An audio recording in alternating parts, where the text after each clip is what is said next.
যে সমস্ত শিক্ষার্থী এই বছর মাধ্যমিক পরীক্ষা দেবে তাদের জন্য আজকের ভিডিওটি ভীষণভাবে গুরুত্বপূর্ণ। তার কারণ এই চ্যানেলে তোমাদের ভূগোল বিষয়ে টোটাল 50টি প্র্যাকটিস সেট আলোচনা করা হবে বলে বলা হয়েছিল। তার মধ্যে আজকে আমরা প্র্যাকটিস সেট 7 অর্থাৎ 7 নম্বর প্র্যাকটিস সেট নিয়ে আলোচনা করব। যারা আগের প্র্যাকটিস সেটগুলো দেখোনি, এই ভিডিওর শেষে লিংক দিয়ে দেব, অবশ্যই তোমরা দেখে নিও। এবং তোমাদের যে অধ্যায়গুলো থেকে সাজেশন দেওয়া হয়েছে তা আমি এই চ্যানেলের আই বাটনে দিয়ে দেব, তোমরা ওখান থেকে দেখে নিতে পারো। এবং এই ধরনের আপডেটগুলো সবার আগে পেতে চ্যানেলটি প্রথমত সাবস্ক্রাইব করে রাখো, যাতে তোমরা প্রত্যেকটা প্র্যাকটিস সেট বা প্রত্যেকটা সাজেশন সবার আগে পেতে পারো। আমি তোমাদের সঙ্গে রয়েছি গোপাল স্যার। আমাদের স্টাডি সেন্টারে দশম, একাদশ ও দ্বাদশ শ্রেণীর ক্লাস শুরু হয়ে গিয়েছে। এখানে ভূগোলের প্রত্যেকটি অংশ পুঙ্খানুপুঙ্খভাবে বোঝানো হয় এবং বোঝানোর শেষে নোট প্রদান করা হয়। অধ্যায় শেষে অধ্যায়ভিত্তিক পরীক্ষা নেওয়া হয়ে থাকে। 50-এরও বেশি প্র্যাকটিস সেটের সুবিধা রয়েছে। স্মার্ট ক্লাসরুম, অনলাইন এবং অফলাইন ক্লাসের সুবিধা রয়েছে। তাই ভূগোল বিষয়ে স্টুডেন্টকে দক্ষ ও ভালো নাম্বার পেতে স্ক্রিনে দেওয়া নাম্বারে অবশ্যই যোগাযোগ করবে। তবে যোগাযোগের ক্ষেত্রে শুধুমাত্র হোয়াটসঅ্যাপই গ্রহণযোগ্য, কোনোভাবে কেউ কল করবে না। দেখো, আজকে যেটা মূল আলোচনার বিষয়বস্তু, যে কিভাবে আমরা শর্ট কোশ্চেনে মাধ্যমিকে 36-এর 36 পাবো। তার কারণ যে স্টুডেন্ট অনায়াসে 36-এর 36 পাবে সে কিন্তু ফাইনাল পরীক্ষাতে খুব ভালো নাম্বার করবে। এক কথায় বলতে গেলে ফাইনাল পরীক্ষাতে সে বাজিমাত করবে। চলো আমরা ভূগোল বিষয়কে সহজ সরলভাবে ও মনে রাখার কৌশল সহ জানব। তাই তোমরা প্রত্যেকটি অংশ না টেনে প্রথম থেকে শেষ পর্যন্ত দেখতে থাকো। দেখো, প্রথমে এমসিকিউ কোশ্চেন 14টি রয়েছে। আমি যেভাবে তোমাদের কোশ্চেন প্যাটার্ন নিয়ে আলোচনা করছি, ফাইনাল পরীক্ষাতেও একইভাবে কোশ্চেন প্যাটার্ন থাকবে। ক্লিয়ার? তোমরা শুধু প্র্যাকটিস করে যাও। দেখো, ফার্স্ট কোশ্চেন, প্রশস্ত নদীর মোহনাকে কি বলবো? আগে অপশানগুলো ভালো করে পড়বে। বদ্বীপ, খাঁড়ি, প্লাবনভূমি, ক্যানিয়ন। তাহলে প্রশস্ত নদীর মোহনাকে বলা হয়ে থাকে খাঁড়ি। আচ্ছা, বদ্বীপ কাকে বলবো এগুলো একটু জেনে রাখো, ঠিক আছে? বাকি অপশানগুলো শুধু উত্তরটা করে চলে যাবে তা কিন্তু নয়, যেহেতু তোমরা প্র্যাকটিস করছো তো বাকি অপশানগুলো একটু জেনে রাখবে, পারলে খাতাতে নোট ডাউন করে রাখো বা মন দিয়ে শোনো। বদ্বীপ কাকে বলবো না, নদীর মোহনায় নদীবাহিত পলি বালি সঞ্চিত হয়ে যে মাত্রাহীন বা গ্রিক অক্ষর ডেল্টার ন্যায় ভূমিরূপ গঠিত হয় তাকে বলা হয় তাকে বদ্বীপ। আচ্ছা, প্লাবনভূমি কাকে বলবো না, পলি সঞ্চয়ের ফলে এই যে নদী খাত, পলি সঞ্চয়ের ফলে নদী খাত যদি অগভীর হয়ে পড়ে তাহলে নদীর জল দুকুল ছাপিয়ে এই উপত্যকার বিস্তীর্ণ অংশ দিয়ে প্রবাহিত হবে এবং এই উপত্যকার বিস্তীর্ণ অংশে পলি সঞ্চয়ের মাধ্যমে যে ভূমিরূপ গড়ে তুলবে তাকে বলা হচ্ছে কি প্লাবনভূমি। আর ক্যানিয়ন কাকে বলবো না, শুষ্ক অঞ্চলে গঠিত গিরিখাতকে বলা হয় ক্যানিয়ন। নেক্সট দেখো, মরু অঞ্চলে শুষ্ক নদীখাতকে বলে প্লায়া, ওয়াদি, বাজাদা, পেডিমেন্ট। বলেছে দেখো, মরু অঞ্চলে শুষ্ক নদীখাতকে, উত্তর কি হবে ওয়াদি। আচ্ছা, ওয়াদি একটা আরবি শব্দ যার অর্থই হচ্ছে শুষ্ক নদীখাত। বাকি অপশনগুলো একটু জেনে নাও। দেখো, বলেছে পেডিমেন্ট। আচ্ছা, পেডি কথার অর্থ কি? পাদদেশ। মেন্ট কথার অর্থ পর্বত, তাহলে পর্বতের পাদদেশে গঠিত ভূমিরূপকে বলছি পেডিমেন্ট। নেক্সট দেখো কি বলছি, প্লায়া। প্লায়া বলতে এই মরুভূমির মধ্যে পাহাড় ঘেরা অবনমিত স্থান যেখানে লবণাক্ত হ্রদের সৃষ্টি হয় তাকে বলা হচ্ছে প্লায়া। আর বাজাদা কি না, পেডিমেন্ট থেকে প্লায়া পর্যন্ত বিস্তৃত কাদা পলিবালি সঞ্চিত হয়ে মৃদু ঢাল বিশিষ্ট প্রায় সমতল যে ভূমিরূপ গড়ে ওঠে তাকে বলছি আমরা বাজাদা। নেক্সট কোশ্চেন দেখো, বলা হয়েছে দুটি করির বিভাজিকা হলো কর্তিত শৈলশিরা, হিমদ্রোণী, এসকার, এরিটি। ছবি দেখো আগে। আচ্ছা, করি দেখো, এটা আমরা সবাই পরিচিত যে হাতলযুক্ত চেয়ারের ন্যায় গঠিত ভূমিরূপটাকে বলছি করি। করির দুটি করির বিভাজিকা বলতে দুটো করির মধ্যবর্তী স্থান কি বলা হয়ে থাকে? এরিটি বলা হয়। তবে এরিটিকে অনেক জায়গায় অ্যারেটো বলা হয়, খেয়াল রাখবে কিন্তু কোনো জায়গায় এরিটির জায়গায় অ্যারেটো থাকতে পারে। আচ্ছা, এই এরিটি গুলো মিলিত হয়ে কি সৃষ্টি হয়? না পিরামিড চূড়া। তাহলে এক্ষেত্রে উত্তর কি হবে? এরিটি। এখানে দেখো যে ভূমিরূপগুলোর নাম দিয়েছে, যে কর্তিত শৈলশিরা, হিমদ্রোণী, এরিটি, এগুলো কিন্তু হিমবাহের ক্ষয়কার্যে সৃষ্ট ভূমিরূপ। এই যে এস্কার, এস্কার কিন্তু হিমবাহ ও জলধারার মিলিত সঞ্চয় কার্যে সৃষ্ট ভূমিরূপ। এস্কার তোমরা সবাই হয়তো জানো যে হিমবাহ বাহিত নুড়ি, পলি, কাঁকর, কাদা ইত্যাদি জলস্রোতের দ্বারা অনেক দূরে পরিবাহিত হয়ে ও সঞ্চিত হয়ে আঁকাবাঁকা শৈলশিরার ন্যায় যে ভূমিরূপ গড়ে ওঠে তাকে বলা হয়ে থাকে কি? এস্কার। যাই হোক, একটু মনে রেখো। নেক্সট দেখো, বলা হয়েছে কোন নদীতে বান ডাকা দেখা যায়। অ্যাকচুয়ালি বান ডাকা কি? না, এটা তো নদীর মোহনা। ভরা কটালের সময় কি হয়ে থাকে? সাধারণত মোহনাতে মোহনাতে জলরাশি কি হয়ে থাকে? নদী যেদিকে প্রবাহিত হয়েছে সমস্ত নদীর জলরাশি সমস্ত সমুদ্রের দিকে বাহিত হয়, কিন্তু এই ভরা কটালের সময় উল্টো খাতে সমুদ্র থেকে জলরাশি নদীতে প্রবল বেগে প্রবেশ করতে থাকে। তখন দুই জলরাশির সংঘর্ষে জলোচ্ছ্বাসের সৃষ্টি হয়, যেটাকে বলা হয়ে থাকে কি? বান ডাকা। এখানে দেখো দামোদর, তিস্তা, হুগলি ও তোরসা। তো এক্ষেত্রে যে নদীগুলোর নাম দিয়েছে এর মধ্যে হুগলি নদীতেই দেখা যায় বান ডাকা। নেক্সট দেখো, ওয়াসীয় স্রোত কোন মহাসাগরে দেখা যায়? ওয়াসীয় একটি শীতল স্রোত, যেটি মূলত দেখা যায় প্রশান্ত, আটলান্টিক, ভারত, কুমেরু মহাসাগর। এই চারটি অপশনের মধ্যে কি হবে? না প্রশান্ত মহাসাগরে। নেক্সট কোশ্চেন দেখো, পৃথিবী ও সূর্যের মাঝখানে চাঁদ সরলরেখায় অবস্থান করলে তাকে বলে প্রতিযোগ, সংযোগ, তেজ কটাল, মরা কটাল। দেখো, যেটা স্টুডেন্ট গুলিয়ে ফেলে তেজ কটাল আর মরা কটাল তো হবেই না, তাহলে বাকি থাকলো প্রতিযোগ আর সংযোগ। একটু ছবিটা দেখে বুঝে নাও, আশা রাখি কোনোদিন আর ভুলবে না। দেখো, আমি প্রথমে যেটা বলছি, দেখো এখানেও দেখো চাঁদ, পৃথিবী, সূর্য, পৃথিবী, চাঁদ, সূর্য একই সরল রেখায় আছে। দুটো ছবিতে একই সরল রেখায় আছে, তাহলে আমি কি বলবো? সিজিগি। ফার্স্টে যেটা বলছি দেখো, চাঁদ আর সূর্যের মাঝখানে যদি পৃথিবী থাকে, কি বললাম? যদি পৃথিবী মাঝখানে থাকে তাহলে মনে রাখবে সেটি হবে প্রতিযোগ। কি বললাম? পৃথিবী মাঝখানে প্রতিযোগ কোন তিথিতে হবে? পূর্ণিমা। অর্থাৎ দেখো পয়ে পয়ে মিল থাকবে, পৃথিবী মাঝখানে প্রতিযোগ পূর্ণিমা তিথি। তাহলে তার উল্টো কেস কি হবে? অমাবস্যা। ক্লিয়ার?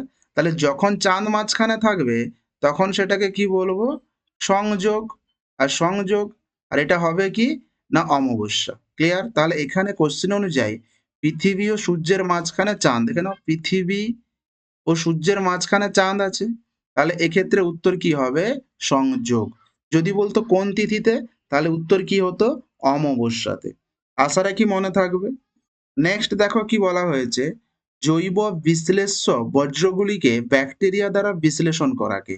যেহেতু ব্যাকটেরিয়া বলেছে তাহলে এক্ষেত্রে মনে রাখবে ব্যাকটেরিয়া বলতে কম্পোস্টিং। আর স্ক্রাবার তো তোমরা জানো এটা বায়ুর ক্ষেত্রে হয়ে থাকে এবং নিষ্কাশন তো তরল পদার্থের ক্ষেত্রে হয়ে থাকে। নেক্সট দেখো, ভারত ও চীনের সীমারেখার নাম। মনে রাখার কৌশল সহ একটু জেনে নাও, জাস্ট আলাদা কোনো কিছু ভাবে নিও না। ভারত ও চীনের সঙ্গে ভারত ও চীনের মধ্যে সম্পর্ক কেমন? না মোটামুটি। তাহলে উত্তর কি হবে? McMahon line. পাকিস্তানের সঙ্গে সম্পর্ক কেমন? না ডেঞ্জার। তাহলে কি হবে উত্তর? Radcliffe line. তাহলে ভারত ও পাকিস্তানের মধ্যে র্যাডক্লিফ লাইন। আচ্ছা, ভারত থেকে আফগানিস্তান দূরে আছে, তাহলে কি হবে? Durand line. তাহলে ভারত আর আফগানিস্তানের মধ্যে Durand line. LOC, line of control. তাহলে মনে রাখবে এটা ভারত, পাক অধিকৃত কাশ্মীর ও লাদাখের মধ্যে রয়েছে এলওসি বা লাইন অফ কন্ট্রোল। আর এক্ষেত্রে উত্তর কি হয়েছে? ভারত ও চীনের সীমারেখার নাম McMahon line. Valley of flowers অবস্থিত গাড়োয়াল হিমালয়, কুমায়ুন হিমালয়, কাশ্মীর হিমালয়, নেপাল হিমালয়। উত্তর কি হবে? কুমায়ুন হিমালয়। বসুধার ধবল শীর্ষ বলা হয় বিন্ধ্য পর্বত, কারাকোরাম পর্বতকে, মাউন্ট এভারেস্টকে, আরাবলি পর্বতকে। উত্তর হবে কারাকোরাম পর্বত। আম্রবৃষ্টি দেখা যায় উত্তর ভারত, দক্ষিণ ভারত, পূর্ব ভারত, পশ্চিম ভারতে। আম্রবৃষ্টি দেখা যায় মূলত দক্ষিণ ভারতে। উত্তর ভারতে তো জানো লুয়ের প্রাধান্য দেখা যায়, পূর্ব ভারতে কালবৈশাখী, পশ্চিম ভারতে লু ও আঁধির প্রাধান্য দেখা যায়। Geostationary satellite, geostationary উপগ্রহ কোনটি? বলেছে জিও স্টেশনারি উপগ্রহ হলো ইনসেট, আইআরএস, স্পট আর একটা হয়েছে ল্যান্ডস্কেপ। এগুলোর মধ্যে কোনটি? মনে রাখবে জিও স্টেশনারি স্যাটেলাইট ইনসেট। দেখো এই যে ইনসেট যদি জিও স্টেশনারি হয় তাহলে বাকিগুলো কি? বাকিগুলো হলো সূর্য তুলনাকারী উপগ্রহ বা সান সিঙ্কোনাস স্যাটেলাইট। এই যে ইনসেট, আইআরএস এই দুটো কিন্তু ভারত প্রেরিত করেছে। স্পট কোথাকার? ফ্রান্সের। ল্যান্ডসেট কোথাকার? না আমেরিকা যুক্তরাষ্ট্রের। নেক্সট দেখো বলা হয়েছে না গন্তব্যস্থলে পৌঁছানোর জন্য সমুদ্রে জাহাজ চলাচলের নির্দিষ্ট পথকে, ভালো করে শুনবেন, নির্দিষ্ট পথকে স্টুডেন্টরা কি করে নির্দিষ্ট পথ বলেছে মানে এক চান্সে লাইন বলে দেয়। কারণ কি আমরা এদিকে বলি যে লাইনের উপর দিয়ে যে কোনো যানবাহন চলাচল করে, তাই আমরা লাইন বলে দেই, কিন্তু এক্ষেত্রে লাইন হবে না। শিপিং লেন এবং শিপিং যান তো হবেই না, তাহলে দুটো গুলিয়ে ফেলে শিপিং লেন এবং লাইনের মধ্যে। উত্তর হবে কিন্তু শিপিং লেন। দুটো জিনিস একটু বুঝে নাও। এই যে জাহাজ দেখতে পাচ্ছি আমি, তাহলে যেসব কোম্পানি বা সংস্থার জাহাজ নিয়মিতভাবে আন্তর্জাতিক সমুদ্রপথে চলাচল করে সেই সমস্ত কোম্পানিগুলোকে বা কোম্পানির জাহাজগুলোকে বলা হয় থাকে কি? Shipping line. এক কথায় বলতে গেলে শিপিং লাইন হলো যে যেসব কোম্পানি অর্থাৎ বড় বড় জাহাজের যে কোম্পানি সেগুলোকে বলা হচ্ছে শিপিং লাইন। আর লেন বলতে কি বলা হচ্ছে দেখো, না এই যে দেখো সমুদ্রের একটা নির্দিষ্ট পথ ধরে বড় বড় জাহাজগুলি চলাচল করে, এই পথটাকে বলা হচ্ছে শিপিং লেন। তাহলে এগুলো হচ্ছে দেখো এগুলো একটা শিপিং লেন একটা। ক্লিয়ার? তাহলে এক্ষেত্রে উত্তর কি হবে? Shipping lane. নেক্সট দেখো সর্দার প্রকল্প যে নদীতে, তা হলো তাপ্তি, গঙ্গা, কৃষ্ণা, নর্মদা। সর্দার প্রকল্প অ্যাকচুয়ালি রয়েছে কোথায়? গুজরাটে। ক্লিয়ার? তাহলে গুজরাট, তাহলে ওই অংশ বরাবর যদি দেখো তাহলে তাপ্তি আর নর্মদা নদী। ক্লিয়ার? তাহলে দেখো এক্ষেত্রে উত্তর হবে কি? না নর্মদা নদীতে। নেক্সট দেখো শুদ্ধ অশুদ্ধ, শুদ্ধ হলে সু লিখবো, অশুদ্ধ হলে অ লিখবো। মরু অঞ্চলে অবস্থিত অবশিষ্ট পাহাড়গুলিকে মোনাডনক নামে পরিচিত বা মোনাডনক বলা হয়। অ্যাকচুয়ালি এটা ভুল। তার কারণ কি বলো? মরু অঞ্চলে অবস্থিত অবশিষ্ট পাহাড়গুলোকে কি বলা হয়? বলা হয়ে থাকে ইনসেলবার্জ। কি বলা হয়? ইনসেলবার্জ। তাহলে এটা ভুল রয়েছে। নদীর গতিবেগ দুগুণ হলে তার বহন ক্ষমতা 6 গুণ বেড়ে যায়। অ্যাকচুয়ালি এটা 64 গুণ বেড়ে যায় হতো। তাহলে এটা অশুদ্ধ। সাধারণত গতিবেগ দ্বিগুণ যদি হয় তাহলে 2^6 হারে বাড়ে অথবা 64 গুণ বাড়ে, এখানে বলেছে 6 গুণ, তাহলে এটা ভুল হবে। নেক্সট দেখো অধিক লবণাক্ত জল অন্তঃস্রোত রূপে প্রবাহিত হয়। দেখো মনে রাখবে যেহেতু লবণতা বেশি তাহলে কি ঘনত্ব বেশি, তাহলে অপেক্ষাকৃতভাবে ভারী হওয়ার জন্য এটা কি হবে? অন্তঃস্রোত রূপে প্রবাহিত হবে। তাহলে শুদ্ধ। রেড ইন্ডিয়ানরা তুষারভক্ষক নামকরণ করেন ফন বায়ু। অ্যাকচুয়ালি ফন একটা উষ্ণ শুষ্ক বায়ু। রেড ইন্ডিয়ানরা যে বায়ুকে তুষারভক্ষক বলেছে সেটা কিন্তু ফন নয়, সেটা কিন্তু চিনুক বায়ু। তাহলে এক্ষেত্রে কি হবে? এটা অশুদ্ধ।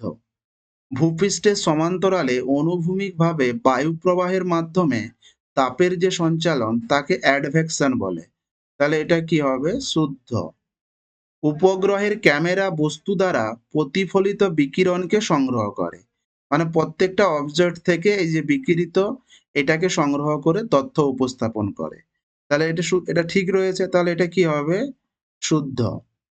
ইস্পাত রেলপথ দক্ষিণ রেলপথকে বলা হয়, অ্যাকচুয়ালি ইস্পাত রেলপথ বলা হয় দক্ষিণ পূর্ব রেলপথকে। তাহলে এটা কি হবে? অশুদ্ধ। এই দক্ষিণ পূর্ব রেলপথ তার সদর দপ্তর কিন্তু কলকাতা, মনে রাখবে। নেক্সট দেখো শূন্যস্থান পূরণ করো। বর্জ্য পদার্থের পচনের ফলে উৎপন্ন গ্যাসকে কি বলে? বর্জ্য পদার্থের পচনের ফলে উৎপন্ন গ্যাসকে বলা হয় মিথেন। ছোটনাগপুর মালভূমির উচ্চতম পাহাড়, ছোটনাগপুর মালভূমির উচ্চতম পাহাড়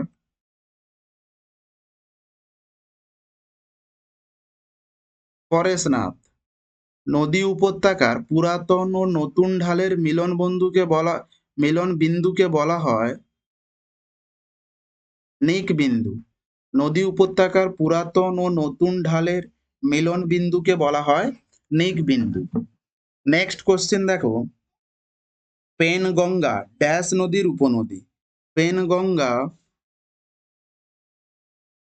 গোদাবরী নদীর উপনদী। বিশুদ্ধ কাঁচামালের বস্তু সূচক। আচ্ছা, বিশুদ্ধ মানে কি?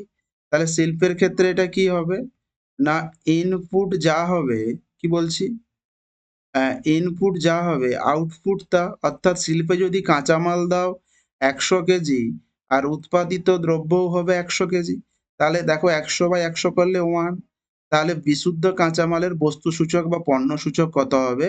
1 হবে। নেক্সট দেখো বলা হয়েছে আরএফ এর ফুল ফর্ম কি? আরএফ এর ফুল ফর্ম তোমরা সবাই এটা প্রায় জানো সবাই, রিপ্রেজেন্টেটিভ ফ্র্যাকশন।